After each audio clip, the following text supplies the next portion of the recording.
All right, folks. Good Wednesday evening. It's another broadcast, the American Ricci Mahjong League. Nathaniel here, joined by League founder Edwin. A rare, Hello. a rare sighting in the broadcast booth. But we might be seeing more of you, huh? Well, I mean, it's been a couple seasons and stuff, so I figured I'd poke my head in. A perfect time to do so. This is the last broadcast of the winter season. Technically, we're in the in-between Technically, zone, we're done. We should be done with the season, but but I'm unfortunately, glad we have a couple the more way games. scheduling works nowadays, yeah, it doesn't quite work. It doesn't quite work out all the time. And that's why we have this in between zone so that we can fit all the in between Boom. games in. And we've got a great one today. It's sort of a battle. We've got a couple of the Lone Star folks, Eric and Laura, duking it out at this table. Laura, the queen of cacao, is hoping to stay in the positives and aim towards a bonus promotion spot into the B3 division. We have more royalty at the table as well. Hime, Kate across the table, Princess Kate. Hopefully she has a good showing as well at plus 65.2. It's been very competitive here in the C1 division, and everyone here hoping to advance as high as they can in the C1 standings. Even if they don't make a guaranteed promotion spot, there are always chances at bonus promotion spots here. Of course, Bert as well in good standing in the positive zone. So we'll see how these final two games play out. Laura will be our first dealer, Bert to the right, Kate across the table, and Eric on the left. To open things. Yeah, and I was gonna say that there might have been some thought of uh show sushi, maybe Oh, even before that North was discarded. They do have two Onkos, but the North's discarded, so no thoughts of that there. that would have been a fancy way to start this game off, but certainly a flush in the works. Half flush, Dora 1 could even increase that total with another Dora draw, maybe Toy Toy. There's some opportunity for extra value there beyond the Yakuman. Oh, we're going to see an early reach from Kate. Richie Nomi waiting on the 3-mon. Yeah, actually, come to think of it, like Eric did need points, so holding onto that North, especially if they're going to go for Honitsu anyways, might have been something they should have thought of because I know they had the 7-8 mon at the time. It may not have worked out anyways, but given that you needed Oh, points, especially if your goal is positive, might have been something to consider. definitely. Well, Laura considering value here. Cons the 1-mon. And we'll see if this how dramatic this ends up becoming. There are three 3-mon in the wall, so Tsumo's totally viable. Eric certainly has all the reason in the world to fight for his hand, and as dealer, Laura probably wants to win her own. Eric had thoughts. There were thoughts of Toy Toy. This is Tempai. Speaking of, there's a pawn from Bert on the right, Ishanten, and now a chance to swap the weight. What do you cut here? He did pull into 2 extra Dora as a result of the con. So this is a Yeah, she. Mongon. Oh no, on the Ah, backfire. did not want to drop the 4-pin maybe against this Ricci. Thought the 3-pin in the middle of the 2s and the 4s was a little safer, and it did pass, but does miss out on Sumo here. Still 2 tiles live in the wall for Eric's weight. And this 3-mon hidden away.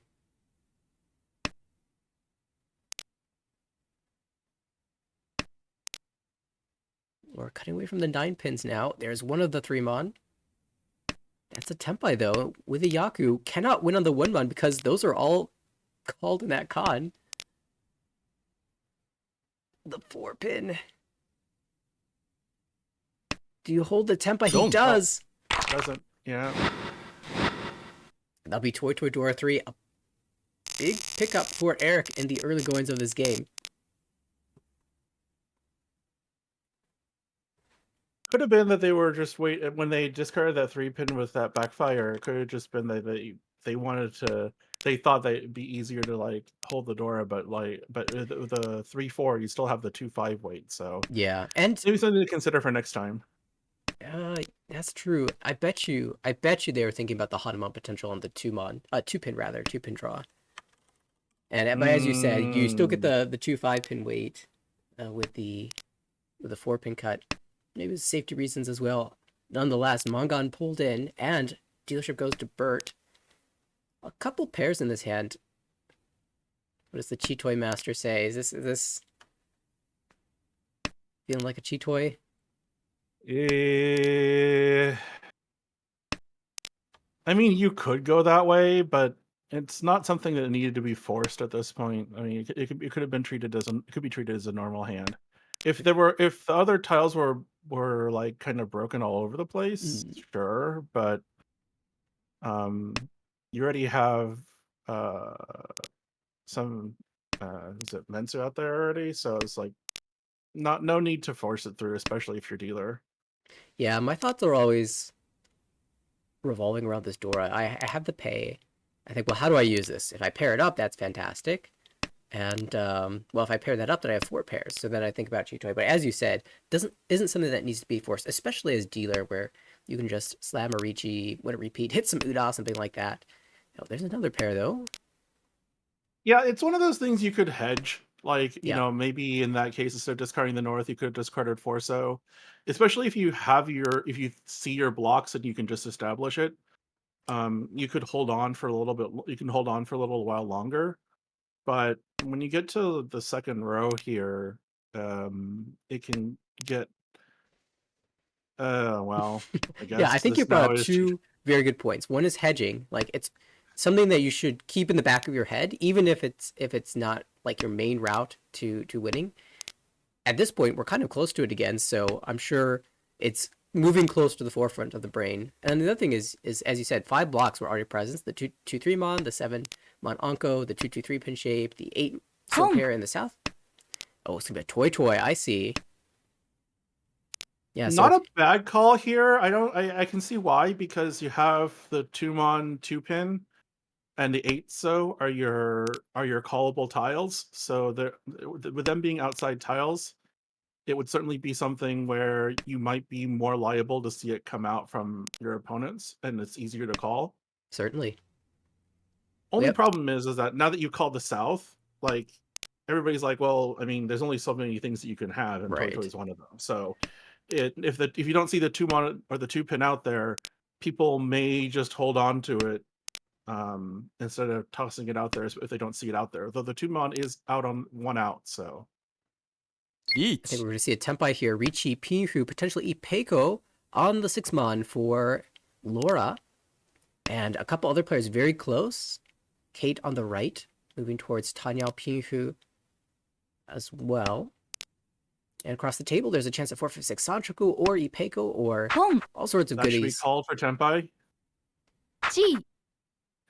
Oh, and this 8 so is held, but not going to discard it. Going to play the safe 2 so. A K10 attempt here, perhaps, from Kate. Right. I mean, Each. you've called 789, right? So there's not really much. You don't really have much option other than for K10. It would look like. We'll see the Ricci come out from Eric, chasing Laura down. Not the Sanchoku, though, just Ricci Pinhu.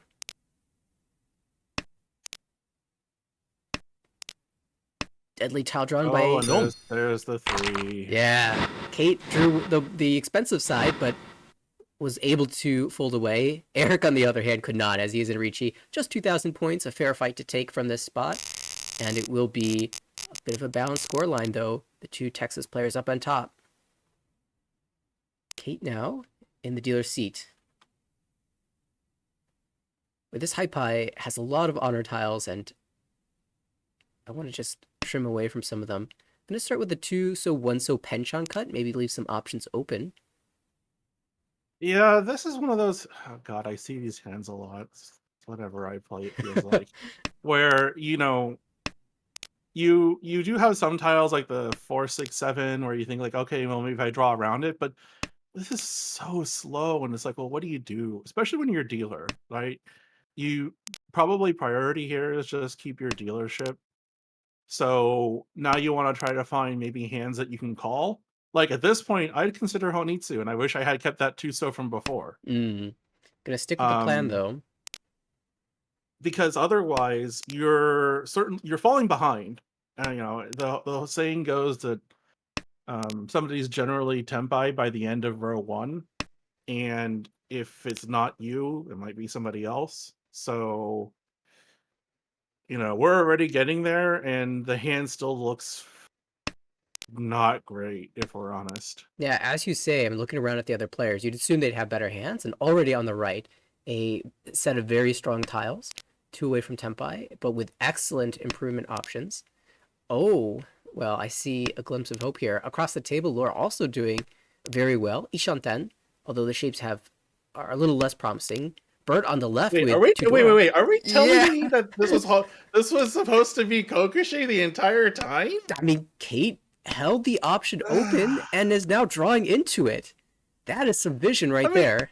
if that were the case, I would have hedged Honitsu Sozu and discarded other things like the 4, 6, 7 pin, and then in that case, like That is true. That is a common play that way pattern. you'd be able to hedge your Kokushi, and then if later on it doesn't work out or somebody declares Ricci, you can go ahead and switch over to a possible Honitsu play. Although she's not exactly getting closer per se.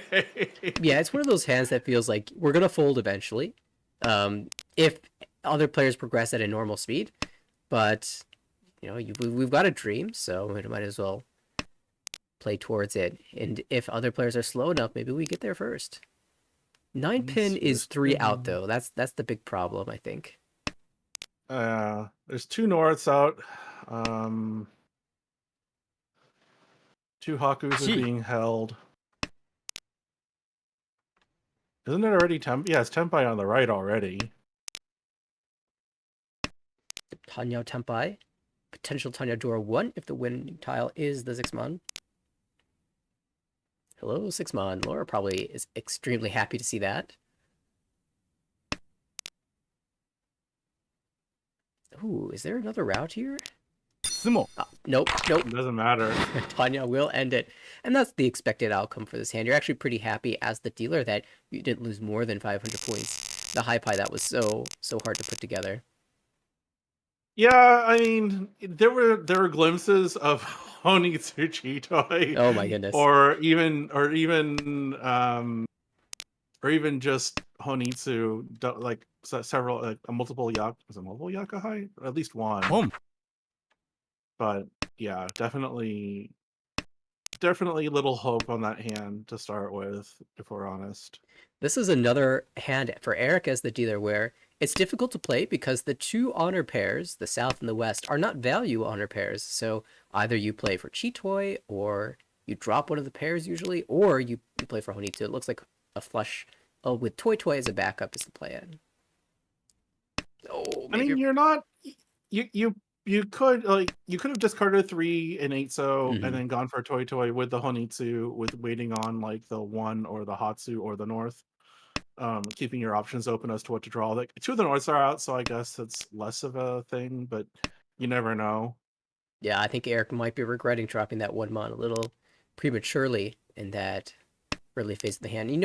I see some players in particular that I've noted on stream before, but a lot of players in general, when they're on their dealer hand specifically, will spend a significant amount of their timer just planning out how to play a sort of weak high pie.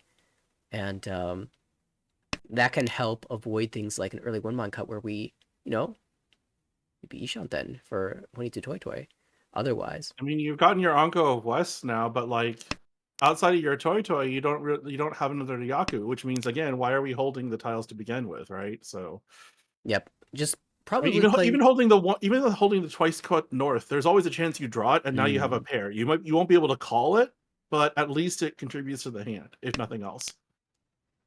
Wonder if we can aim for the range on. West is still out there somewhere. In the meantime, Laura has a very strong hand on the right. He shunt that already. And it's going to be Pinhu, almost certainly, with the Dora. So great opportunity for her to bank some more points across the table. Maybe the makings of a flush for Bert as well. Still has a lot of tiles in the other suits to go. As we see a Tempai come in. We're Tempai, but it's a no Yaku Tempai, so it's like, eh. All right, here we go. Here's that West. When does that come out? Show us the Rinshan. There's only 1 tile left in the wall, but is it in the right place in the wall? Yeah, I don't mind if I'm Eric to just chi that 9-mon, honestly, and start cutting away from the Sotals. I can understand not wanting to call that if your plan is Toy Toy, though, because that will give you a lot more flexibility. However, the I mean, 7-mon... technically, it could have been Chanta, right? You could have, but you'd have to toss the 3-4-5. Yeah. You're not even. You have no. You don't have your Yaku anyways. It was technically early enough. You could have considered it, but like you are playing a very very long game on, with regards to this K10 at this rate. Yeah. It's definitely a risk. And we see the Tempai on the Gee. west! Oh my goodness, Bert Which, doesn't know. They're all I held. mean, yeah, none out. Like you wouldn't want to discard it to possibly play into the Toy, but like if that's also the case, you could just be stuck. リーチ Yeah, okay, there's the Ricci on the west. Now, we look to Eric as also Kate is Tempai on the left, 4-mon, 7-mon, Tanya Dora 1. Bert, or rather Eric, do you fold west here? Or are you going to still fight for the K10? 9 so push. I mean, if Eric's playing from the point of view that like they're actually trying to get out to the positives here, like there's no reason why Eric should be folding at That's actually a great 130. point. And, well, Oh, DC is well, not good. there may be another reason. Laura's Tempai now. She feels like jamming a 4, and she won't be able to win because she did not slam the Ricci. And there's no Yaku in the hand since the 1-so was tripled up. And now 5-mon jam will go through from Kate. 1 pin's pretty safe as well. Kate will probably stay Tempai here. Eric's definitely staying Tempai. Looks like he's reconnected, fortunately. 2 pin, that's Yeah, Genbutsu. You'd assume without a Hote or something like that, which there was a possibility I think of with 1 8-mon still left. Yeah, Maybe. that's true. Okay. This is gonna go to a draw, so There was a world where Eric played out the Suji 7-mon. If he didn't notice, because remember Kate dropped a 5-mon, but if that was while Eric was disconnected, he might not have noticed that it was actually Genbutsu. So he might have viewed the 7-mon as a safer way to hold the Tempai and dealt into Kate instead. But fortunately, he found the right play, and we go again. All 4 players Tempai. this high pie looks slightly better. The only thing is, like, you're holding the Dora, but it's not connected to anything. It's also the 1. And now you have your Shimocha having pawned the south, looking for a quick hand. You probably are now under the gun and trying to get this hand put together quickly. Yeah, feeling a little bit behind, but 9 pin first seems fine. Just hold all your shapes, hold towards the Dora. I hope this isn't another DC. But Laura, on the other hand, South Yakuhai already. 1-so Dora, and the 3's coming out, so she gets to chi that with the Dora shape, importantly. Now a headless Ishanta. With the delay there might be connection issues. Well, hopefully that's not the case. Oh, that's a Tempai. It's just a Tonki, but we can swap that around. Home You have time. We're not even at the end of the first row. Absolutely, and that's a great draw for Eric. And he's back. Technically, the 5-so isn't necessarily that bad considering the 4s have been pwned, because now you have a wall on one side almost. Yeah, I will say it's rather interesting that Eric is holding this 9 pin. Because usually you cut the 9 pin when you have a 6 pin. I wonder if there's something he's eyeing up here. Maybe like a 7-8-9 Sanchoku shift, or just for safety reasons. Could just be at this point with 2 people calling. There's just no. Maybe it'd just be trying to find a safe way to get through here. Yeah. I mean, unfortunately, they're drawing tiles that the wall is telling them, no, you're going to play this hand, but. Oh, well, there's another one. So Ishanten. Like I said, like the wall's telling him, no, you're going to play this hand. I don't care if 2 other people have called twice already. You're going to get Tempai and like it, which is weird to say because it's like, if you were thinking about just not participating in the hand. That's Tempai. All right, Ricci slam. Ricci no mi, just waiting on the 7 pin. Twice cut, but as dealer, it's really important that you get a repeat here, so completely understandable jam here. And the 7 pin is in the wall, the 2 remaining ones. An interesting tile, considering the 4 pin's been called. and there's 2 5s out. Oh, Up is the 5. Yeah. That's 5 so unfortunate. Tonki for the win. Laura pulls it in. Not even for any reason I said before, just you're in Ricci and you just discard it, but It will be Laura now taking the advantage over with the benefit of the 2 Ricci sticks that were in the middle of the table. Alright, I'm interested to see what Bert's gonna do on the right, because you have two pairs of honors. You can certainly now think of like Yakuhai Chanta Honitsu possibilities at this point. Yeah, I feel like that's kind of the direction that he's aiming, although that's another honor tile. Although if the tiles are saying go for Kokushi question mark. Yeah, 1, 2, 3, 4 Shanten. Problem is there's like 3 9-pins being held, 2 1-pins being held, so trying to draw stuff from the wall is gonna be difficult. This is This a 6 turning pins, point. this is gonna be, yeah, and decides not to go for it. We'll just go for something more standard. Interesting that that's the tile that you decide on, especially if you're gonna, again, depending upon how you're viewing this, you're behind. If you just want to win the hand, get the Dora, then sure. If you're trying to maximize points, the 6-pin, actually, would the 6-pin have been? I guess it's depending on your mindset. Because if it's 6-7-pin, then you're technically devaluing the hand because you don't have no Hinitsu anymore. You're just gonna call Ooh, for. might switch here. You should. Okay, holds on to it. I think Bert's probably eyeing up, just cheating the 6-7 pin and calling the east and waiting on Dora Tonki. But now that he's paired up the Haku, could have a different plan. Oh, 5 months back. I definitely like thinking about the flush here. Especially that Well, the I mean, if Hatsu's you come out are at twice. if you are, then you Eat. need Oh my goodness. to discard the 6-7 pin and. We Well, had- your Tenpai, I mean, the at least you at least have an out here, but the problem is Pinzu looks awful. and the Like to discard against Laura, which is actually true because you wouldn't want to, but it's the same weight. And Laura, if she gets the 5 pin, that's Dion Peiko.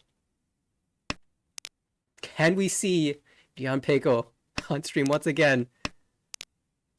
5 pin is in the wall. They are all in the wall outside of the one in Laura's hand. There's a chase on the left by Eric.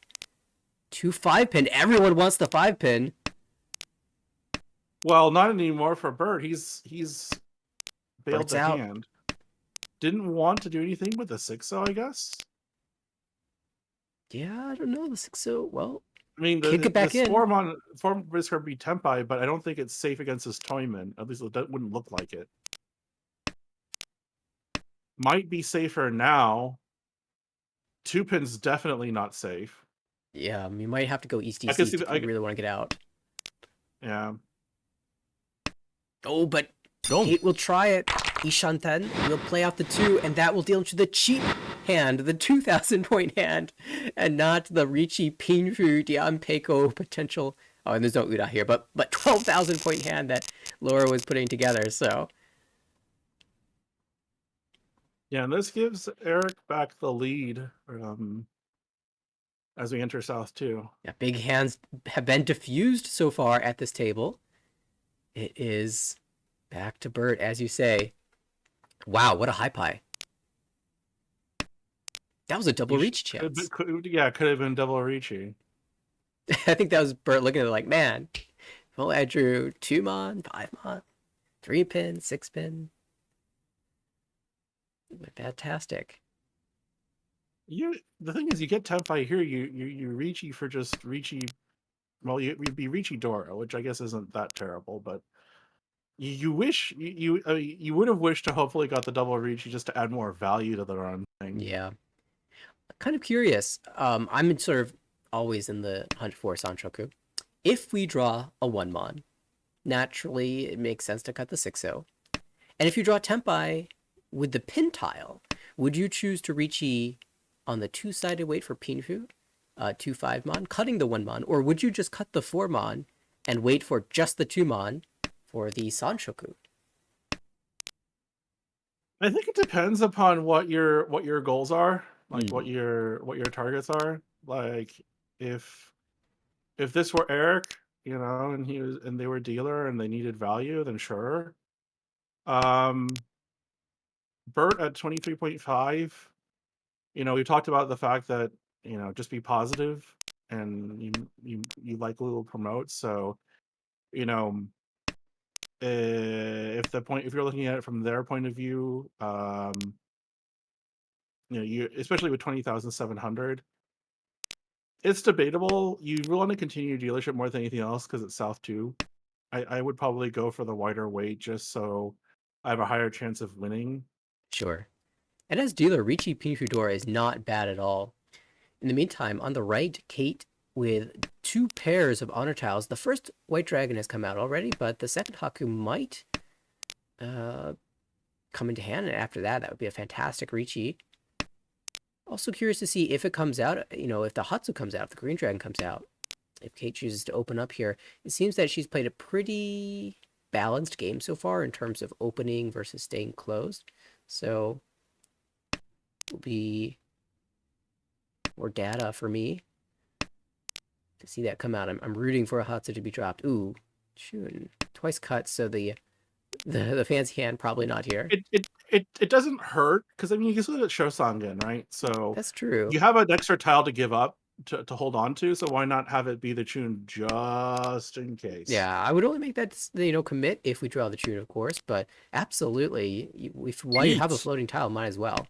And now the tune's just a safe tile against this Ricci. Although 2 Ricci's on the board. Okay, Ricci Dora 1 on the left for Laura, waiting on the 2 pin. 3 tiles in the wall. For Bert, finally got that Tempai in the 2-5 mon. Ricci Pinfudora. That one has, well, all the 2s are got. So actually, only the 5 mon, but those are also 3 in the wall. So 3 versus 3 here. Dealer advantage in terms of the value. Yeah, low Monzu is just freaking expensive. Like you're going to take the tempo you can get, right? You wished it didn't have to be the one that was expensive and near the door, but hey, just sumo. Yeah, just grab the win. Reach Sumo Pinfudora. Ura as well be 4,000 all. And that's why he just slammed the Ricci as dealer from 4th place. Also, you have the benefit of one player being defenseless, so you can hope to target them directly. Or hope that they'll just cut the lower Monzo even though it looks bad, because they have no choice. But big win for Bert, jumping into 1st place. Yeah, and this puts Kate actually in a kind of precarious situation. She's at plus 65. So, probably in the, in a safe area to be considered. Well, I wouldn't say safe, but like, considering that we pull a lot of people, you'd be thinking, it's not a bad score to have. But you wouldn't want to start losing points either. Right. Especially if the current status is maintained as the only player below 30,000 points. But she's building a monster here, so maybe she'll just be able to drag herself back out. 6-0 means going for the toy, yeah. And that's totally fine here. Honitsu is also Tuhan, Toy Tuhan. It's the same either way. And she's gonna get the Tempai. Wow. Only problem is that after seeing those 2 no, never mind.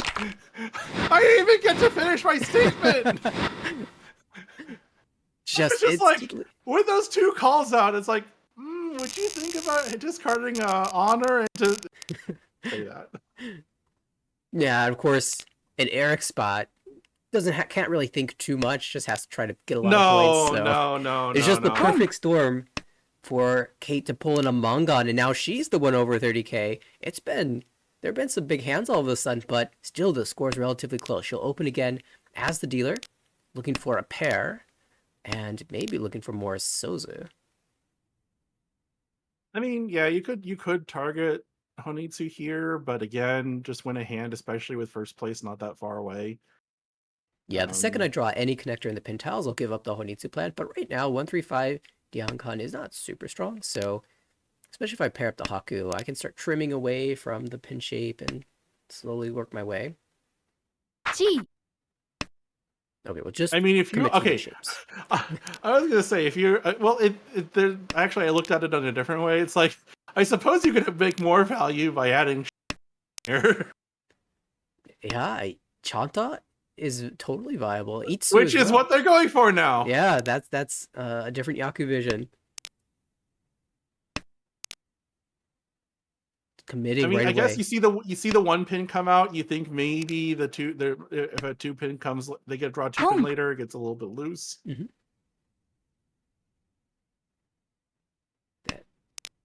Oh my goodness, these are perfect keeps. Cutting the Haku at just the right time to get the pawn into drawing the 9 pin for Tenpai on the 2 pin. Now, 3 of those tiles are being held. Can they ever come Yeah, but out? well, I mean, if the 5 pin comes out from Laura and Bert decides to push and call the 5, then that you might see something. Although the last 2 pins now drawn, so Oh, but Laura can't use that very well. So I think there's a very high chance that Laura or Bert deals in. yeah, that 6 pin still holding on to it for now. Home. 8 pin, 6-0, 6-0 first. You could chi this, but that will be Tenpai, or not Tenpai, it'll just be a shift of which weight you choose. And I like passing. We want better value than an open Tanyo. Oh, there's the No. 2, There's as the 2. expected. It just didn't fit in the hand. Yeah. Yeah, the Chanta for some bonus points, and Kate ties Bert now for first place in a dealer repeat. Unfortunately, Eric with more connection issues. Hopefully that gets sorted quickly. Ah, Buffy Mom. It's okay. His hand probably wasn't going to win anyway. Wow, that's a big draw on the left for Bert, though. Looking like a Tanya of some sorts. But you have Could Dora. also be that if it's timed out too many times, he could be permanently kicked out of the lobby for this game. Which would be unfortunate because he has one more. He has a dealership up, so let's hope he gets back in. Call that ISP. Make an emergency visit to the house. Repair the wiring. Alright, that's a 3-mon draw for Kate. 3, 5, 7, 9. Like all these odd tiles. Does not feel good. But that is 2 shapes, so... This is interesting. Gonna go with a 9 here. Holding the Diankon 3, 5, 7 in the Monzu. Also, the shape in the Sozu. It is Ishantam. Oh. Naturally. Draw the one that you Yeah, discard. I don't Always, know. it's the law of Mahjong. I don't know how you figure whether or not that's the right thing to do. Some It- people might have argued you could have cut the Sozu, but like, B. No. G. it was gonna fail no matter what was chosen. Ricci comes out. Ricci, Nomi waiting on the 7, so 3 held, and again, Sozu don't look great against this Ricci. Sozu just don't look great in general. yeah. The question is like, how much do you want to sit around and wait for an improvement? That is Suji now. Right now, Kate It's is Suji, saying, but again, if one suit's expensive, and at least you have Sumo. Monzu to, if you have Monzu to, what the heck? wow, you just pulled the last one out of the wall. Easy as that. And I think the important thing though, Kate's making that Ricci as a get out of my way. Everybody stay out of the way. Yeah. And I'm gonna repeat as dealer. And if you get lucky and win, maybe someone trusts the Suji, or maybe you find it out of the wall. Kate doesn't know how many there are in the wall, right? Yeah. Then I you mean, get like there. you make that Ricci more than anything else, probably just to push people out. Your dealer, just get out of my way, and one suit's basically void is basically dead to you to discard technically until I discard it. So Yeah, and that makes it really hard for make life hard for everybody else. exactly, unless somebody's going for like a so flush or something. There is, you're right. It does make it really hard for people to cut any so tile whatsoever, and having a whole suit that you can't drop usually leads to folding. Eric's going to challenge back and just try to end this dealership, get to his own. Also with door 2 in hand, so potential Mongon, perhaps.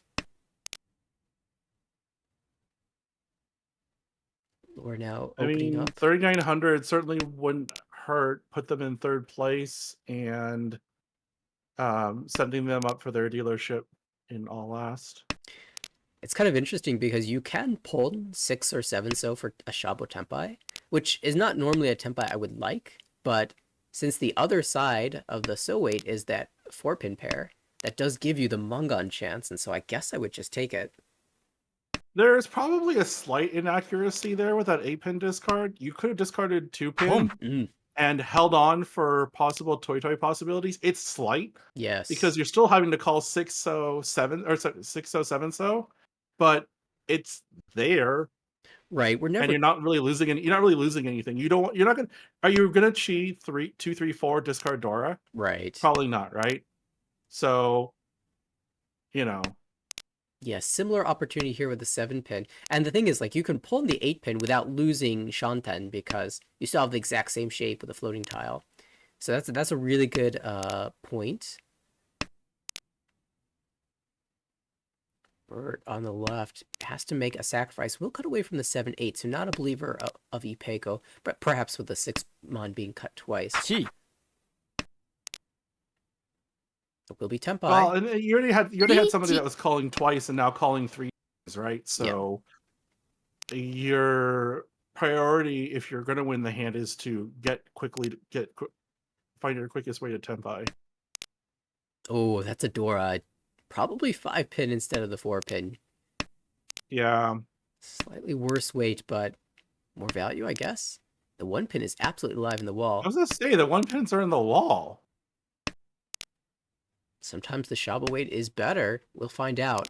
We have Tempai on the right for Eric as well. Drew the 5. So there's the 8. So that will be the 3,900 plus the Ricci stick plus the 600 in Homba. So that adds up to a healthy sum for Eric, who now finds himself in second place. Kate, and oddly, and look at this now. Kate's the only one above 30. Hey, do you remember a couple hands ago when she was the only one below?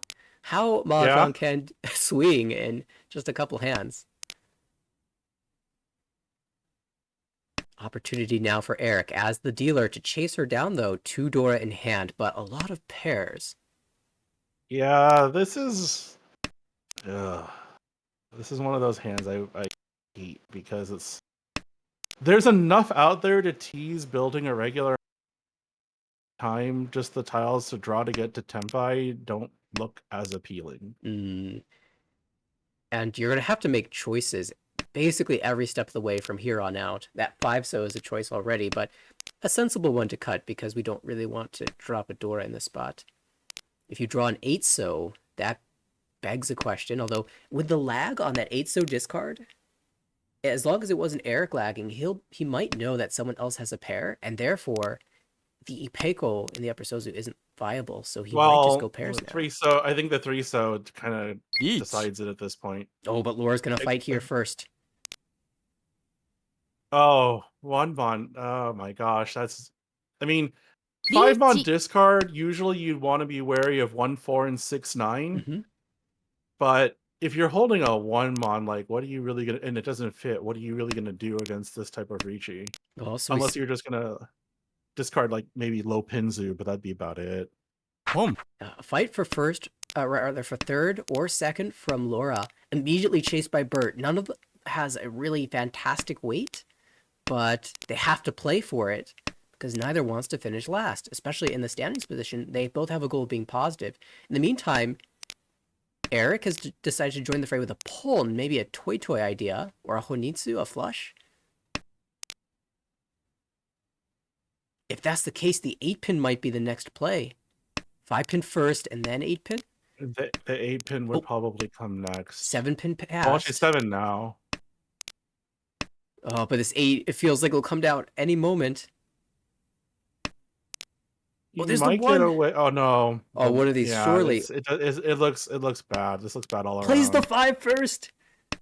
Still a chance for Bert. 1-3 on the wall. Oh no, you're dead. You're dead now. He's gonna look at that no matter which way. It's unfortunate because it's just like you're looking at it. It's like if you progress at all, you're eventually gonna deal in. Right. So. Tragedy at the end for Eric. That won't drop him to last, though. It will just be a 3rd place finish. Laura, though, by directly hitting Eric, will take over 2nd place. A notable because if she didn't hit Uda, so it had to be direct off of Eric in order to get there, I believe. Oh, maybe she's had it with a Ricci stick from Bert, but regardless, it was a tight affair here. Kate remains the only player over 30,000 points, and as such will get the big bonus, the 5 extra points of Uma for a plus 31.8, and now she's comfortably at 97.0, hoping that one more plus 30 result will get her beyond Fangming for 11th place in the C1 division. For Laura, that minus 2.3 leaves her in the positives. Similarly, Bert could afford a 4th place and still be positive, but both players in danger of dipping into the negatives. Yeah, I mean, if you're a Laura or Bird, obviously you can't afford another negative here. You still want to be positive, but even if there have been seasons where we've taken every single person that's positive, but you don't want to be the last person. So it would probably behoove them to try to finish 1-2 in some manner or fashion to get some good positive points out of this. Right. For Kate, I mean, I think 90 plus 97 and sitting in 12th. You're probably sitting decently at this point, I would assume, to try to move up. If you're considering past occurrences of how we do extra promotions out of C1, even if she took a negative, it wouldn't be too bad. And Eric, and at this point it's just play for whatever, minus 139. We know there's no C2 division, so just try to take a crack at it next season. All right, they started game 2 instantly. Eric, our first dealer, Laura to the right, Kate across the table, Bert on the left. I feel like this is exactly the same as the position in the last game. Oh my, what's happening there on the left? Well, you just drew the door, so now you're kind of cursing it because it's like, I could have tried for Honitsu Chitoi or something like that. Now you're making my life possibly harder. I suppose it's not. I suppose you could still do it. And has a mirror to the last game. Kate with the first Richi once again. 6-9 Mon, good weight with a Yakuhai as well. East, strong chance here. Oddly enough, this could push Bert to Chinitsu instead. Oh, not if they really wanted to. Not going to cut the Chu, not going for maximum efficiency. Also, I think he had the chance to pull an 8-so into Tempo and declined it. He wants to stay closed. I guess. Oh, maybe he's greeting the Itsu. Going for all the value. You have 2 Dora now. You should, it's... South? No, 3-pin first. Eric, this Penchon's mighty weak in the hand. That's got to be a call. And the question is, do you cut the South or do you cut the Dora? And there's other cuts you can make as well. 5-so is Nakatsuchi, 2-so is Genbutsu, but no, gonna play for the Itsu. Can win on 3, 6, or South. It gets the South! Oh my gosh! Well, I thought that Richi was really strong, but apparently the power of Itsu Honitsu Dora is stronger. Incredible stuff here from Bird to open the game. I don't think I would have found myself in that same spot. I mean, the Dora itself was a bit of a risk too, so bravery pays off. I mean, we talked about other calls we could have made along the way, and so we easily could not have won that hand. Exactly. One call hindsight. and the change, the draw order changes. Who knows what happens after that? But all right, on to Laura's dealership. This is definitely a high pie that I would not enjoy playing. No, I wouldn't enjoy playing this either. It looks like it could be a normal hand. It could also end up looking like Chitoi. And that 4-pin pull really makes our connectors to the lower side, the 2-pin, a little bit weaker. Do we just pull in and play for Tanya? We'll maybe Toy. I think she's trying to hedge both options here. It's a possibility. Like the thing is it's interesting because with the 3-4 pins out, people might be more likely to discard tiles around there because it'd be very hard to try to connect anything with 3 of the 4s gone unless you had the last one. When you discard the 4, it creates the full wall, and then so people might discard tiles that are bordering around it. So maybe she's hoping she'll get the 5-pin to pawn instead. I see. We do have a tempai on the right, Tanya Dora 1. It only wins on the 6-pin, even though we see the 9-pin lighting up. So now there's a temporary Huri-ten situation. If any player drops the 6-pin, a roam cannot happen until Kate's next draw. And now There's the no 6-pin chi is there, so now we have to assume that Laura's looking at a toy here. I would assume, because otherwise you would have called that 7 Chi. and discarded 1/1. Absolutely. You must be right here. Tempai for Eric on the 9-mon only. Now, I'm sure he's hoping he can draw the 1-mon, slide this down into a Chanta as well. I mean, 6-pin discard here, or 6-pawn discard here would be, yeah. I mean, now it's like 9-mon looks fine, right? Question mark. Home. And Laura might be changing her tactic here, cutting the 1-mon. Yeah, now pushing for Tanya. Could be a bit too late here. Could be reacting a bit too late to the situation. Another pair, so Toy's not completely impossible. I can see why the 6-8 is still being discarded. It's a lot more safer than saying discarding 3-5-mon into this Boom. situation. Sure. Oh no, the wrong tile. The 9-pin cannot be won on here. So now permanent Huri-ten, because that 9-pin will forever be in Kate's discards. She has some outs here. She can, of course, draw the 6-pin herself, or pull in 7-pin or 8-pin and switch the weight. That's probably going to be the tack here, I would assume. Oh, Like, Eric. that's the easiest way out of this. Dong. He got the upgrade. He got the Chanta upgrade despite the 1-mon being twice cut. But that leads to the 4-mon coming out and dealing into Laura. No, when it works, it works. Oh, I feel... If I'm Eric, I'm so happy. I got the value play. I got the value upgrade, and it just deals it. Roller coaster of emotions. Eudora now for Laura. This could easily just be some type of Tanya thing. The 2-3 so is going to make it a little hard if you're going to try to call for it, but actually, there's theoretically there are shifts that aren't too hard into a 2-3-4 Sanshoku, possibly. Hey, I'm always on board for a 2-3-4 Sanshoku. So I hear. Regular viewers will know. I'm just surprised that you were the one who pointed it out first. Well, I mean, the thing is, right? Like, one of the things I look for when I play is finding ways to call to speed up a hand if I need to. And so, like, in this situation, it's like, okay, I know I can't call with this 2-3. It makes it hard because I can't call the 1. You know, but maybe if I can certainly turn this into a Sanshoku, then it makes it well.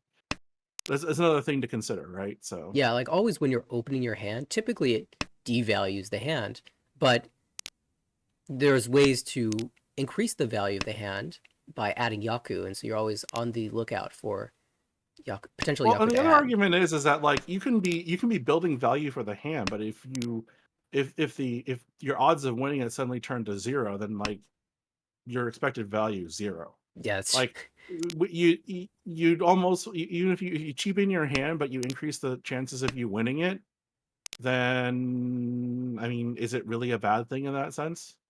exactly. Could be. Laura ends up cutting away from the 2-3, so understandably it makes the Tanya a lot easier after filling in the gorgeous 6-pin to create a 3, 4, 5, 6, 7 shape. Salman-chan waits on 3 different tiles, 2, 5, 8. Only problem is the Monzu side of things. If her final weight's going to be a Monzu, it's going to be a long waiting game. Yeah, now, on the other hand, Eric cannot really use Mon tiles anymore. He's completed those shapes, so out comes 8-mon, and there goes a Chi. And we could expect him to continue to drop those types of tiles. I'm surprised with that discard because I mean, is there a reason why you wouldn't discard Formon first before the Haku? Is it just because when you discard the Haku later, everyone just figures your Tempai, I guess? Maybe? Oh, well now the 3, so we wish we had the Haku. Because this will deal in once we advance. Also, Arichi coming out on the left. I don't know if you're going to deal in now. Oh, I guess you are.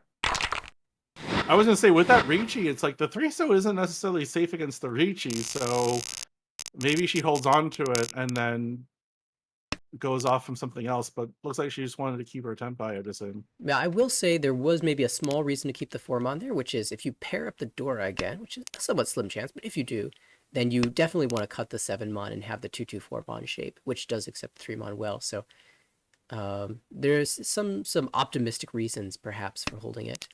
Speaking of optimism, I'm looking at the left and I see a triplet of East and a completed 6, 7, 8 and a pair and a Dora, and I have a lot of reasons to be hopeful for some points here for Laura.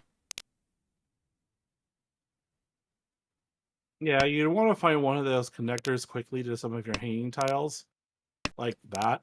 Ooh. I mean, technically the 3-so wasn't hanging; it was like part of a 1-3. But now you're certainly in call and go mode if you want to. But the door is still hanging by itself, so Yeah, Laura had the I don't know how long she's going to hang on to that. right? I think she really wants it. She had the opportunity to achieve the 2-so, but didn't. Like, that was the weakest shape in the hand outside of just the floating tiles. And she said, no, I want to stay closed. I want to build for a better value. So it definitely feels like she's trying to create this Dora value. Makes sense. Oh no, it does, but unfortunately, things like this slow down a hand and allow other people to catch up. You can try to bevalue all you want, but again, if somebody else wins a hand, then you just gotta be cognizant of when you might need to start shifting gears. Yeah, same thing's happening across the table. Eric has been Ishanten a couple times now and is just rejecting it. He's cut 9-pin away from the 9-pin pair and away from the 9-mon pair. He wants Tanyao Pihu, sometimes Sanchoku. He's looking for big value, and it's going to slow him down. But if he gets there, then it will be a huge result. We do have Tenpai. There's an Anko. Instant slam. I sometimes think in this situation, should I not Ricci because the weight's kind of weak and my upgrades are kind of massive. Like I can draw into San Anko by pulling in the 6-mon or the 8-mon, and the 8-mon's a Dora, so that'd be fantastic too. But that might just be hoping for too much. You're hoping, especially since this is all around the Dora. Right. 2 9-mons have been out, but you don't really see much in Haimanzu being discarded, so you figure people either have a lot or they have floaters that they're hoping to draw into. And with a Ricci, they'll probably want to be more sticky in the hand. Looking for the reaction from the other players. It looks like Bert wants to get out. Eric wants to be in. Another Samanchan, but it's mega Furiten. He'll take it anyway. 4, 5, 6, 7, 8 pin is Furiten because he's got the 9 and the 6. Can she for Tenpai? Chi. Might just do so to end the Ricci threat.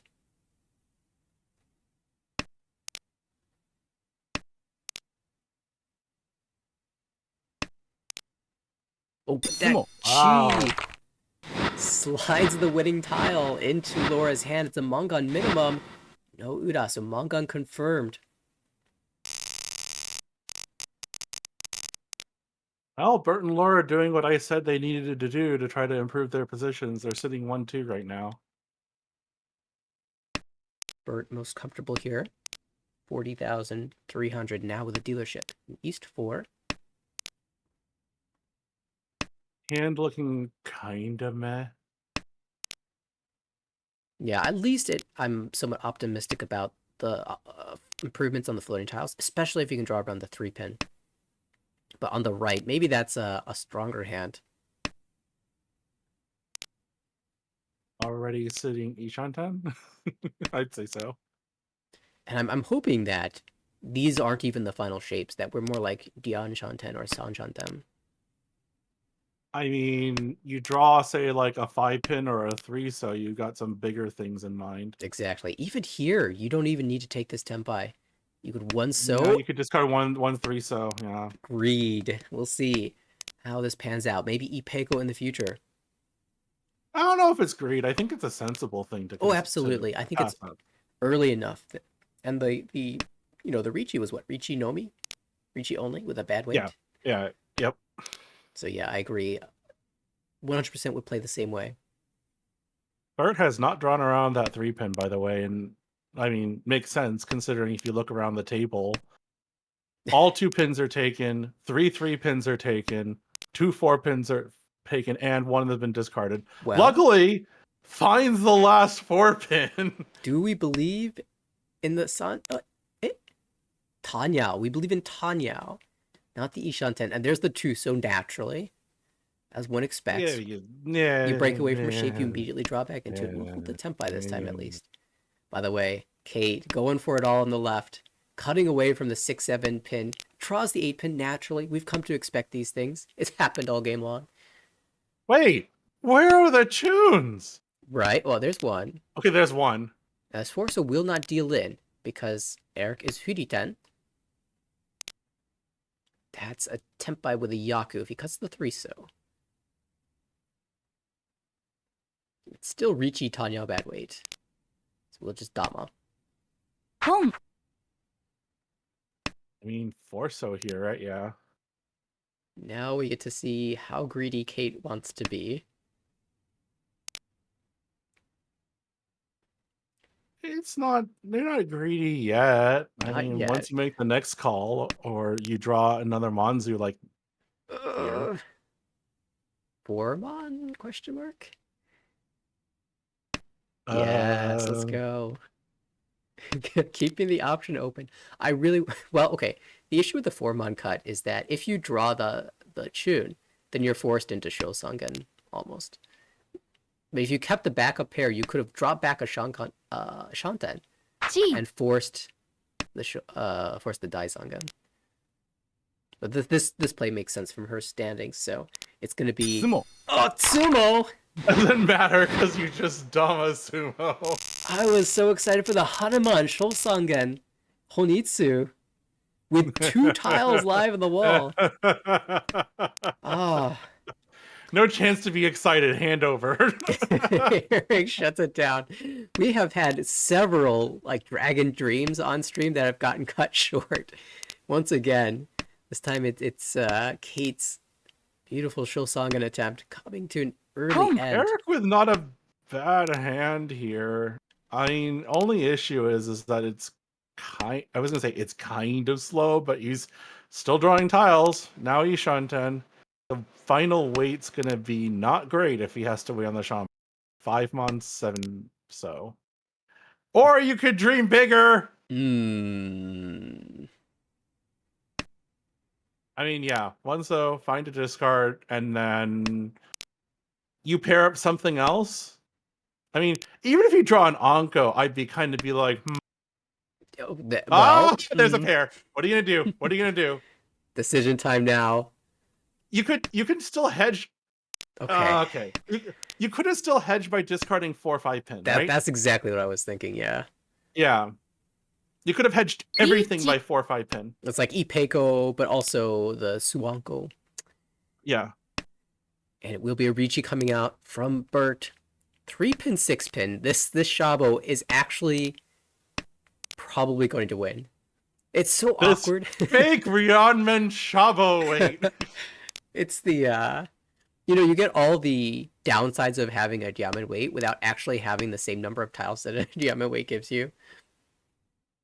Objectively worse than everything. There's an Anko! Oh no. But yeah, it wasn't going to matter. It doesn't matter. Kate had a very strong flush hand coming together once again, and this time we'll deal into Bert. Hits the Ura. Yeah, the Uda stings a little bit, but keep in mind, of course, Kate is comfortably in the upper portion of the standings at plus 97, so obviously she doesn't want to lose a lot of points, but I said too many things. It's like Laura and Bert are uncomfortable and need to finish 1-2.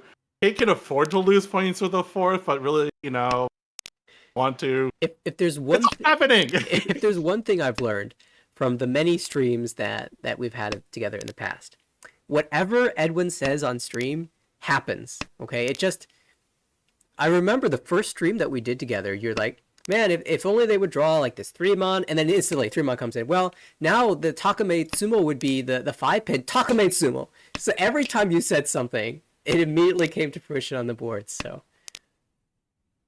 maybe this is why I stopped commentating for a while. Had to save some of that flow. Don't give it away No, to I had everyone. to not curse people in Yeah, some that's true. certain ways. Oh, Laura missing out on the Itsu Tenpai, but still Ishanten very strong here. Floating this pay now, wouldn't that be just the most absurd weight ever? West, north? That's like guaranteed win, right? You'd think. You'd think. Another Manzu play by the person across the table from our viewing perspective.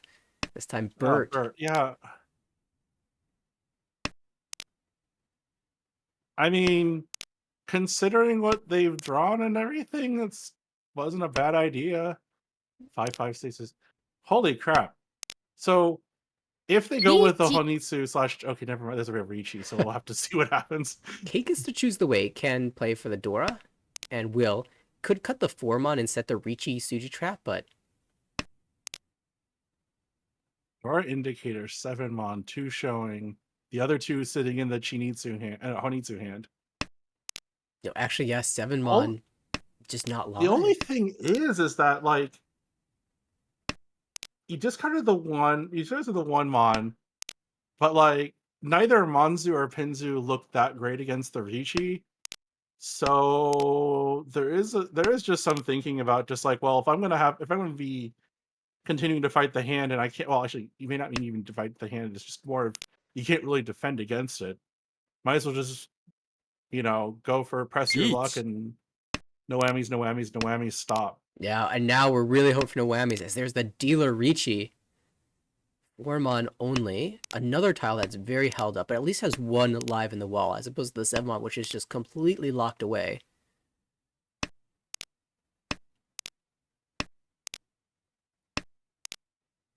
I mean, Bert at least is getting safe tiles to discards. At least they don't have to make a decision. Well, there's a decision, possibly. Yeah, could pull for Ishantem, but the 7-pin, 8-pin don't really look safe, and Bert's just happy to get away from this, it looks like. Yeah, there's really no need. I mean, there is no need to push.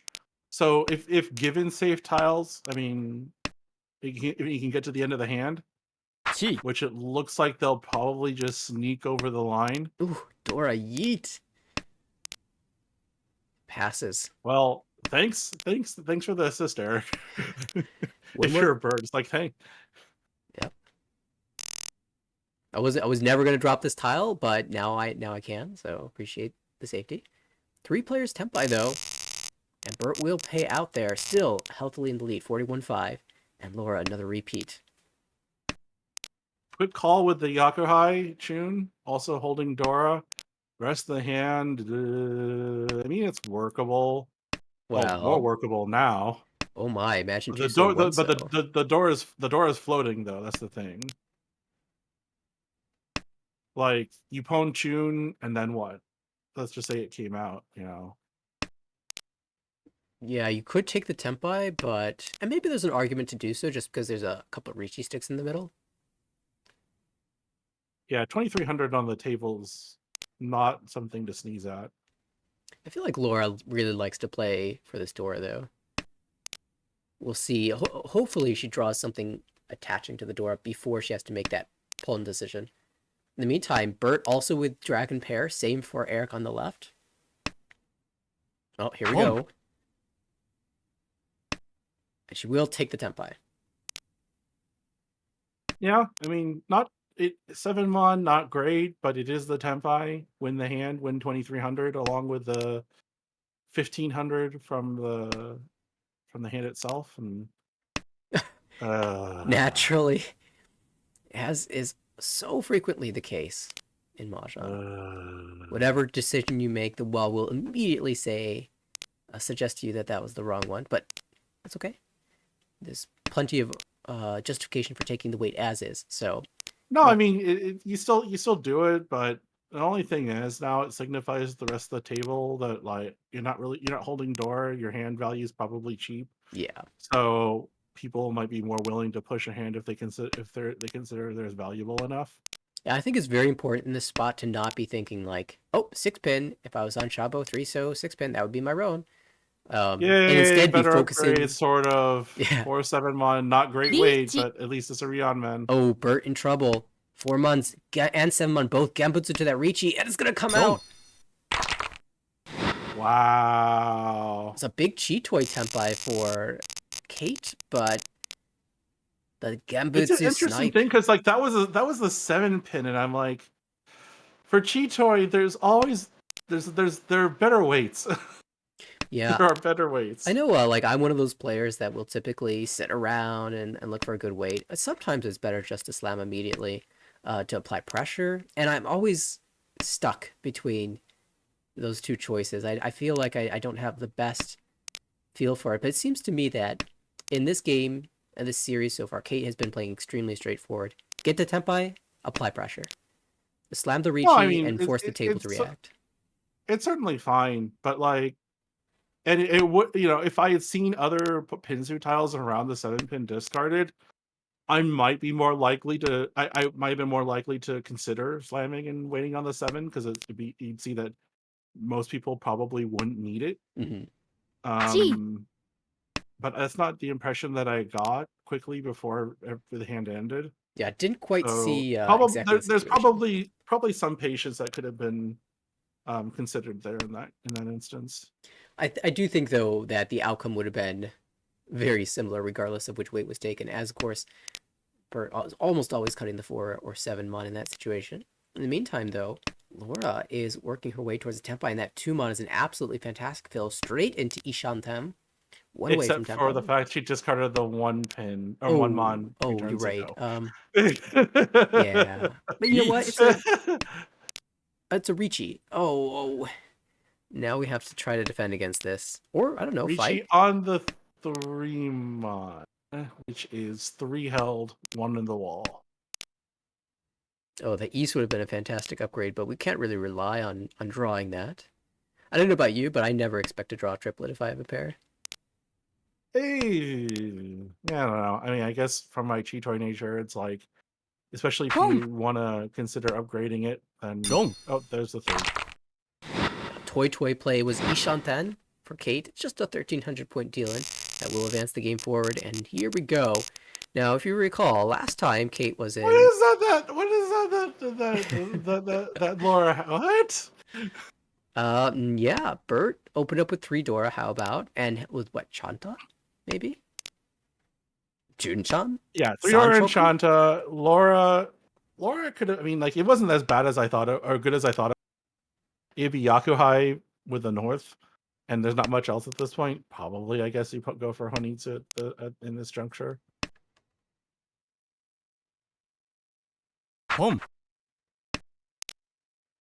Eric might be thinking about a flush here, but a little bit of an issue, and that is the North.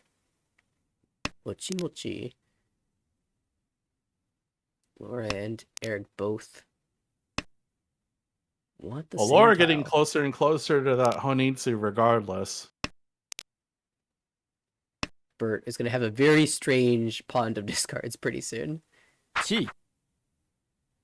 I mean, it wouldn't. It could actually be interesting if the weight ends up somewhere else other than Monzu, Ooh. Chanta type weight, and they just keep on discarding Pinzu Sozu. 7 pin preemptive here from Kate. Really hoping for the East to pair up. And maybe believing in Sananko. Do we think about the flush ever? I think the other hope is maybe if the Chun comes out, you pawn, and then 1 pin becomes a weight, and that looks that looks like it could be possible from some people. Yeah, we do lose the 6 pin acceptance into Tenpai, but that's the cheap draw into Tenpai, so maybe that's not something we really want to aim for. Another terminal tile here for Bert. Now, possible Junchan ideas, if they can ever find the 1 pin. Which Unfortunately there's 1 left yeah, in the wall. What's going to come out? Could pawn for Atozuke Tenpai. I don't know. I don't think I've seen. And Kate will take it. Okay.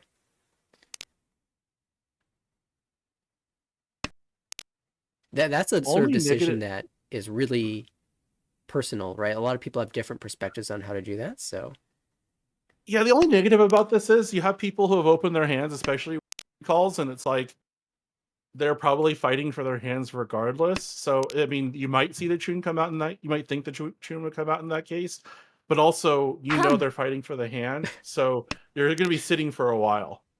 Dora You could be con from sitting for a Bert. while. He says, I can't drop this, so I guess I'll just con it. And flips for so Dora, so all of a sudden Eric's hand is Yakuhai Honitsu Dora 2.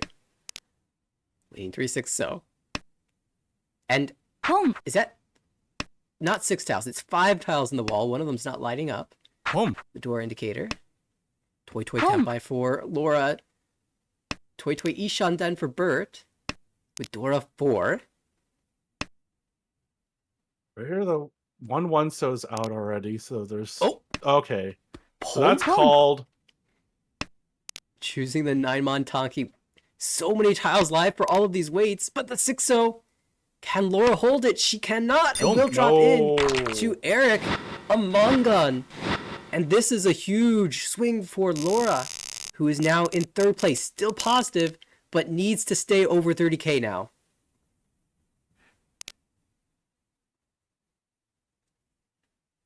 Yeah, just as Kate was the only one above 30 last game, she's at risk of being the only one under in this one.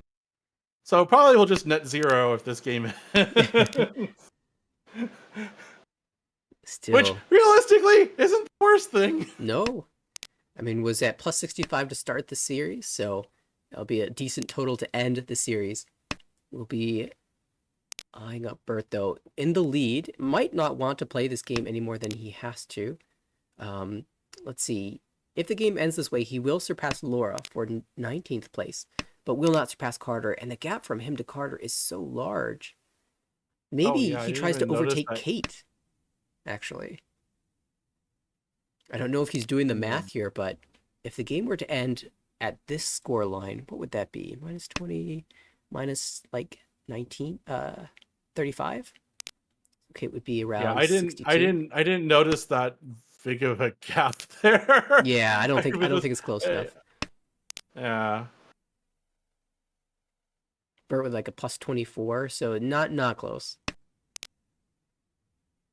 But maybe that gives him some incentive to continue to repeat, especially with Chitwa Ishanten and Dora 2. Yeah, I'd say Chitwa Ishanten and Dora 2. That's actually the... Without some help here, like, there's not much else to look for the hand in terms of making improvements to something else. Eric on the right, Ishanten for Richi Pinshu, potential Dora across the table. Laura will slam a 10-5, 5-8 pin. Richi Pinshu, 5 pin. That can be held, and if... I would say that's held. We could see some spicy stuff out of Kate's hand. Bert looks like he doesn't want to play. Eric's in. Eric will slam. Eric will put... Waiting for one form on, which... Yeah, it might be... Oh! Ooh, 5 pin, okay. That's Daisanga and Dream right there. But that will save Laura. She was in danger of dropping below 30k and going negative here. But with that deal in, she will be over into the positive zones, even into 2nd place with a plus 9.5. And we'll have hope for a bonus promotion spot. Not guaranteed. It isn't always that every positive player promotes, but she certainly is in the right zone. Standings have updated. It's always good to end the season. It feels good to end the season the positives regardless. And we do see, starting in 20th place is the positives. Nathan B, the California Nathan, and Laura, and then Bert, and then Kate. So 3 players at this table, all next to each other here in the standings. Carter, Miranda, Madeline next in line. Danny, Chen, Fangming, Luna. And we're getting up to the high scores. Luna in 10th place with 152.4.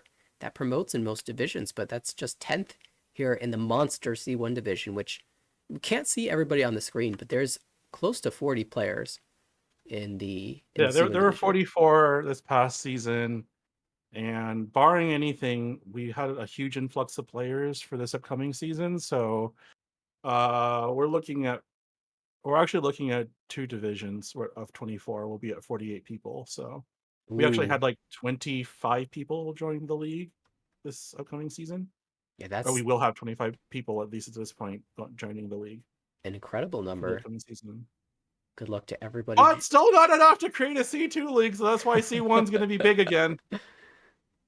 We'll get there eventually. Maybe with a combination I of the don't. people who join next season I and everyone coming back from a hiatus next season. Maybe that combo will give I us. don't know. I'm beginning to give up hope about filling out the divisions like I want. It's been years.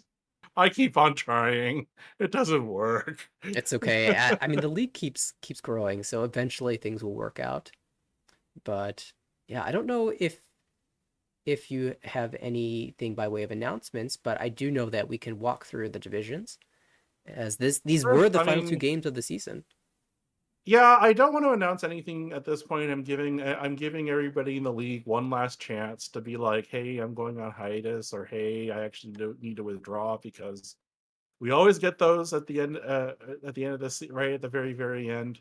And I want to make sure that I've given enough time for people to get that to relay that to me if they need to. So not really Absolutely. saying anything at this point in terms of like actual divisions or stuff like that. That will be announced with the what would be the preseason broadcast, but which will happen likely on the first day of the season, along with the um uh Champ. eventual championship, which looks to be being played on Monday on the first day of the spring season.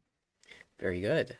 So But if you want to go through the leagues, we can sure ahead and do that before we head out. absolutely. So, yeah, as mentioned previously, the last two games have been played, so everything in these divisions are set. And we see in the C1 division some monster performances. First of all, Paul absolutely crushing this league. 11 first places is a fantastic number. 355.1, a monster score total.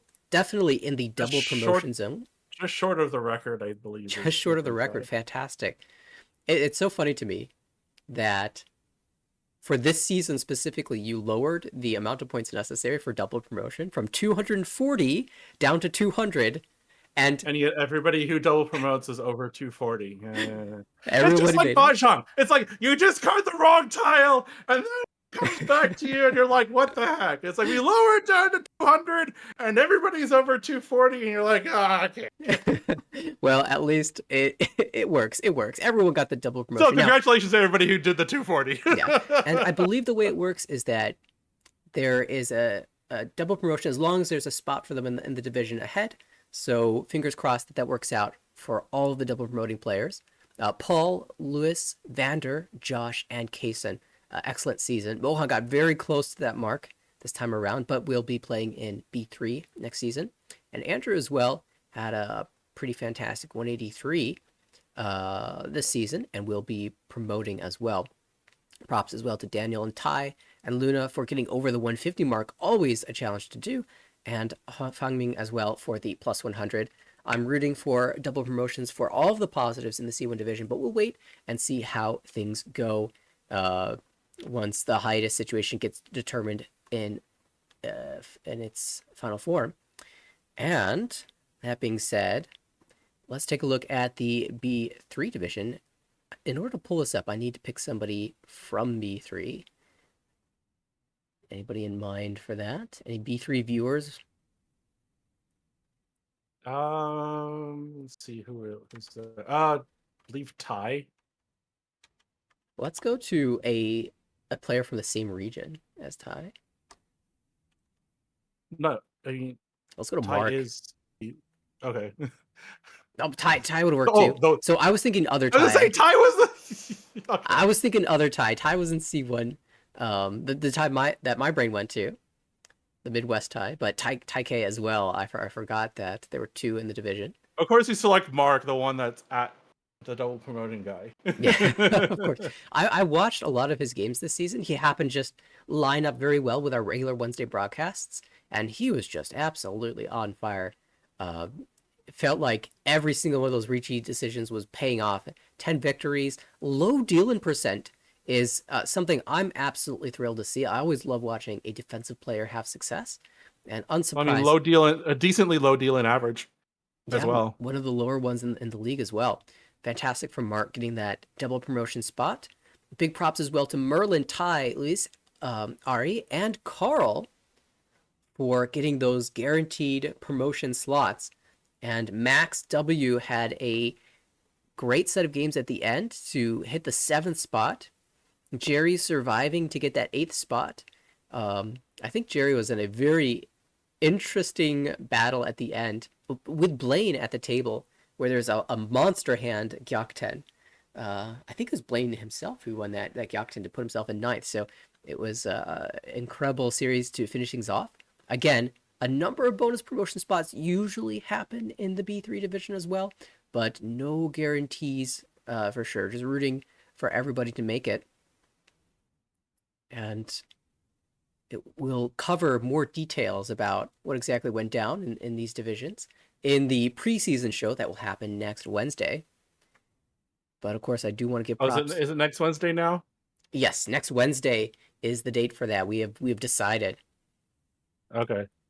But let's hop on over to the B2 division.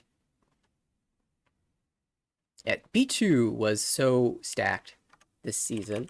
I've been following Biggie over the course of his time in Armel, and he finished in 6th place, narrowly missing out on the guaranteed promotion spots.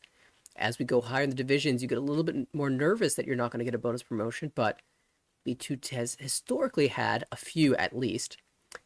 Big shout out to Xiangyu for hitting the 200-point mark. In the B2 division, you don't get the double promotion because that would be moving you directly into the A leagues. So only a single promotion for that number, but Xiangyu, a great player to watch. If you catch him in game, you can guarantee there's going to be some monster Baimon hand that's brewing, whether it completes or not. He always has huge games. Zhang as well had a great performance in, I believe it was the the C1 division last season, wasn't it? I'll have to go to the Sork stand as well. I think Andrew O as well. That might be the name that I'm thinking of. Let me check here. But both players getting the promotion out of the B2 division this time around. Yes, Zheong had plus 330 last season in the C1B, and Andrew plus 308 in C1A. So yeah, both of these players were the players that earned double promotion spots. Unsurprising that they would both get a promotion into the B1 division. Very strong players, a lot of fun to watch. And Noel as well has had fantastic success this past year in IRL play, qualifying for the World Ricci Championship taking place in Tokyo this year. And so, again, not surprising to see her advancing into B1 next season. Anya will be making a return to B1 according to the score. Plus 149.1, had an excellent start to the season. Excellent finish to the season. I know Anya has said in the past that the first session is always rough, but I think this time around it wasn't so bad and had a fantastic season all session long. Bingi, again, as noted, Edward, two more very strong players that are just missed the cut line, but hopefully we'll get a bonus promo spot. And Ada, Steven, Emily, Luce, all players that are hoping to get up there as well with bonus spots. I have to say, Luce had a huge run back at the end of the season from worrying about relegation to just storming into the positives. I think the last couple of sessions were unbelievable in terms of the number of points gained. So well played there. Also managing to complete a 3rd place avoidance season. I was gonna say, it's like that's probably part of the reason why Luce ended up playing was the fact that with no 3rd places, any non-Rentai finish was 4th place. So definitely had a lot of balancing out to do. I don't know if we've ever seen that. Maybe we'll have to get some stat heads on that if we've ever had a 3rd place avoidance season. But definitely a fun one to look at. We'll have to look at that for the preseason show in a week. But with that being said, on to the B1 division. Blah.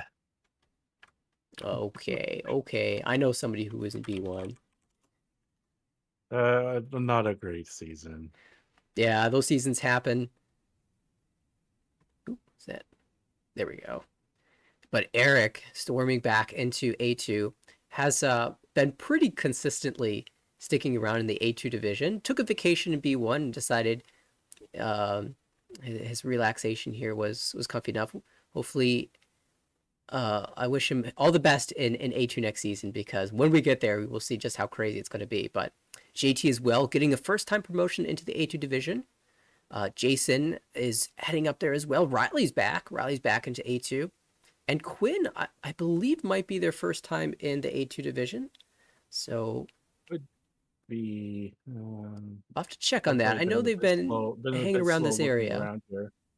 Tucker took the escalator down and now is taking the escalator back up to the A2 division. Congratulations to Tucker to making it back, squeaking in there. I mean, look at this cut line.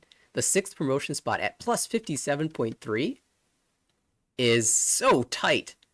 Dennis at plus 36.5, just missing that guaranteed promotion spot, and especially with the A1 division being at max capacity, A2 division at max capacity, B1 is the next up for having the fewest bonus promotion spots. So he's got his fingers crossed that he'll be able to squeak in. However, I will say he may have used his luck already, as for those of you who missed it, Armel, alongside the WRC YouTube channel, had coverage of the World Ricci League Finals, which awarded a seat to WRC, and Dennis sumoed a Hanuman in the final game, hit the Ura necessary to qualify himself for a trip to Japan. So fantastic showing from Dennis. Really hoping that he gets the bonus promotion spot as well as the seat in Japan. It was absolutely thrilling to watch. The thing is with Dennis is that, like, and he said this too. Yeah, I didn't really mention it, but he's the one that's mentioned. It's like, yeah, I've basically been promoting sneaking in the last, like sneaking in with the last extra qualifying spot, like almost every season. Well, maybe he'll do it again. So, We'll need to this time around, and you know how it goes. As long as you put yourself in a position, right, there's a chance. And it's the same in Mahjong, right? As long as you give yourself a chance to win, there's some hope. It doesn't always happen, but you can always hope for it. Nathan and Donald, 20.5, 10.6, rounding out the positive scores in the B1 division.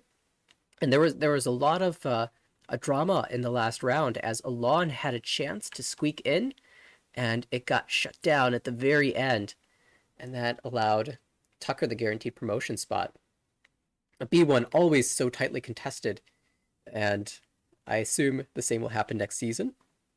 But yeah, B1 not being in it has been a bugaboo, but not necessarily because of my play in it or my struggles in it, but more the fact that I can never seem to get it above 20 people when I want it to. yes, filling out the division. Well, you know what? A2 just finished, so B1's next in line. We'll get there eventually. Years, it'll take years. Three more years. We'll get there. Uh... All right, on to A2.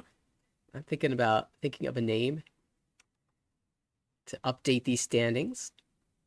How about the pro that will make it up into Garth? into Absolutely. now?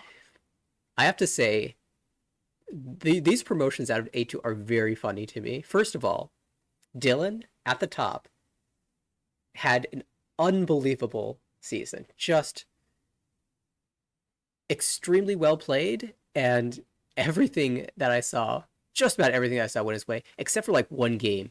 We streamed him, and I just finished talking about how amazing a season he's been having, and that one game was the one where his Ricci's didn't win, and he got chased and dealt in a bunch, and that was just 1 of 2/4. But Master Curse. absolutely well played. I love, again, seeing a low deal-in percentage, 9.7, making it to the top of the division. So what you're saying is, I don't know how to tell you this, but I have a low deal-in percentage. Beachhead I as don't know well. if you know that reference. I'm not as familiar with that one. I'm sorry. Maybe chat will be able to help me out here. But Beachhead as well with a low deal-in percentage, always finding his way back into A1. And Max took his first A2 vacation, and the first session went really rough for him. And then he decided, you know what? I don't actually want to stay in A2. and took the escalator straight back up. Escalator, it took the elevator. That was a speedy one.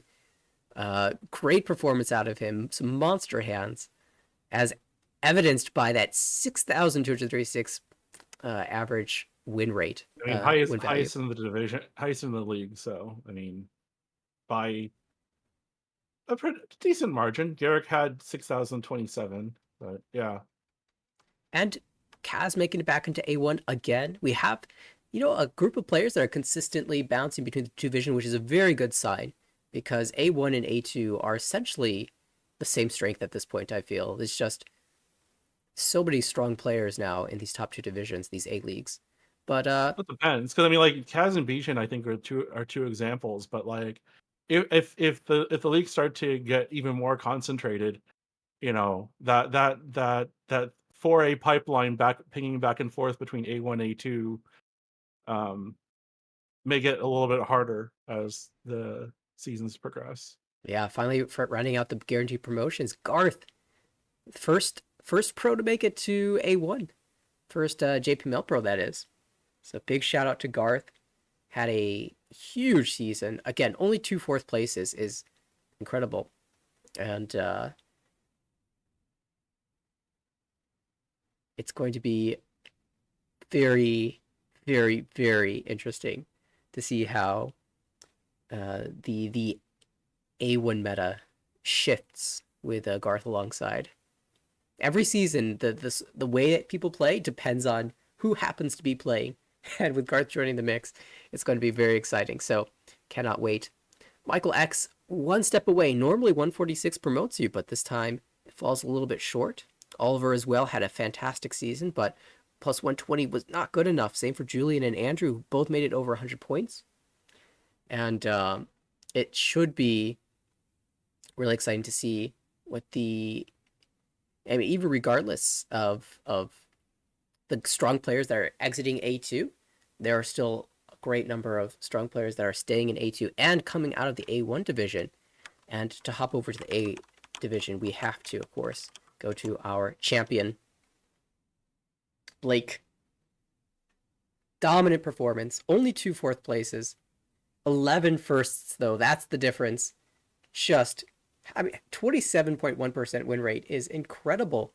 But to pair that with a 10% deal in is just fantastic. And that's no surprise that Blake managed to dominate the season with a plus 328.3. Big shout out.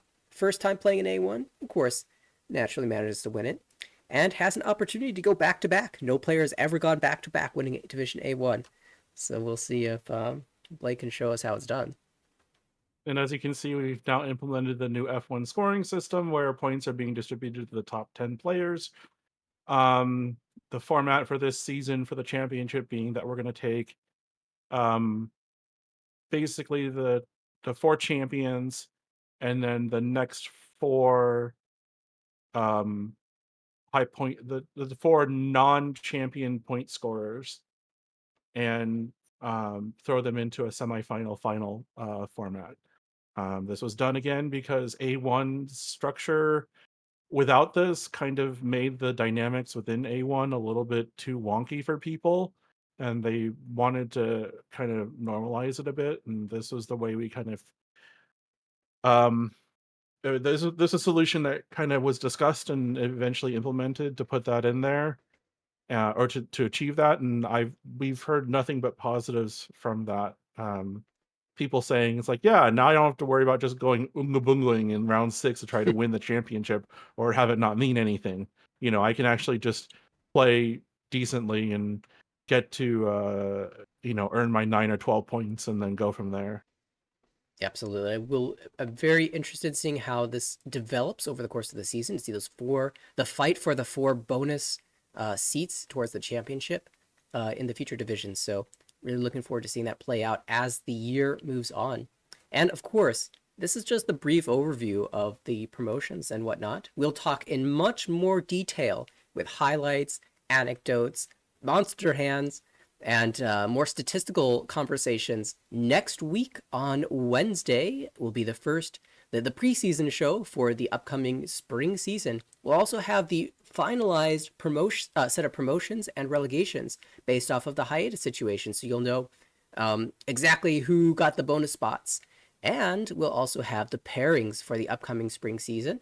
I guess those will be announced ahead of time. Those will be announced in in-house. All of that will be announced in-house like tomorrow, probably. But we'll get our predictions. We'll get our for the broadcast. You guys will see it next Wednesday, or on the website, because we'll have the website updated for any of you who ever check out the website. Which, admittedly, usually you would just go to the sign up if you're not in the league, and otherwise if you are in the league, you're looking at our standings channel. So, but it'll be there. So you won't want to miss it next Wednesday. And before that, on Monday evening, I don't have the exact start time, but I'm thinking 6:30 Eastern, 7 o'clock Eastern. Just block off your evening. Yeah, just block off the evening. It's going to be done. It's going to be the Armel Championship 2024 year was completed. 4 players will be duking it out to see who will win the championship. One of those, Matthew, has a chance to go back to back as Armel champion. And oh man, I cannot wait to see how that's going to play out, and you won't want to miss it either. So Monday evening, be there. You see how it's going to play out. You're in it, aren't you? Well, I don't know. I'd like to see. You're gonna see how it plays out. You don't have a choice. Whether I like to or not, I guess. It's going to be myself, Matthew, Aaron, and Dustin in that battle. So it's going to be a dogfight. I can guarantee that much. Definitely tune Fox in 2 fire Monday and Wednesday evening. That being said, next season coming up soon. Good luck to all the new entrants. Hopefully you have good fortune in the upcoming season. Also to all the people who are returning for the next season, and to the people going on a break. Enjoy your vacation. We'll see you back in the summer. Big shout out, Edwin, to you for hopping in on this final broadcast of the winter season. Always fun to get your opinion on things, and hopefully the viewers had a good time. Again, visit our socials at American Ricci for our socials, for our YouTube, and AmericanRicci.org to check out the standings, the pairings for the next season when those become available, and to register to hop in to the server as a substitute player for the next season, or even to prepare for the summer season. So AmericanRicci.org for that. And again, thanks for tuning in. We'll catch you on Monday for the championship games. See you then. Have a good night, everyone.